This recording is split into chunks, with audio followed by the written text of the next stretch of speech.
دیگر جو میڈیا کے نمائندگان ہیں وہ سب یہاں پر موجود ہیں، رپورٹنگ کر رہے ہیں۔ بتانا سب کا یہی ہے کہ اب تک جو کسی بھی جگہ سے کوئی بھی کراچی کے اندر خاص طور پر ایسی شہادت موصول نہیں ہوئی ہے، نہ ہی زونل کمیٹی کے کسی بھی رکن کو اب تک جو ہے وہ شہادت موصول ہوئی ہے، نہ ہی کسی انسانی آنکھ سے اب تک چاند کو دیکھا گیا ہے، نہ ہی کسی دوربین یا ٹیلیسکوپ کے ذریعے چاند کو دیکھا گیا ہے۔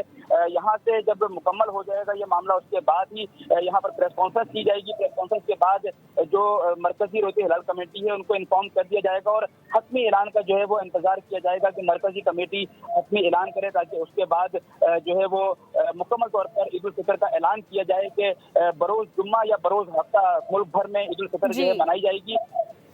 رویت ہلال کمیٹی کا اجلاس اسلام آباد میں جاری ہے۔ کراچی اور لاہور میں بھی زونل کمیٹیوں کا اجلاس جاری تھا، جن کی جانب سے یہ بتایا جا رہا ہے کہ چاند دکھنے کے امکانات کم ہیں اور اگر چاند نہیں دکھتا تو عید ممکنہ طور پر ہفتے کو منائی جائے گی۔ خرم ملک نے لاہور سے ہمیں جوائن کیا تھا، سعد شریف ہمارے ساتھ لائن پر موجود تھے، شیر علی بھی ہمارے ساتھ لائن پر موجود تھے۔ آپ سبسکرائب کریں اور بیل دبائیں تاکہ کوئی خبر رہ نہ جائے۔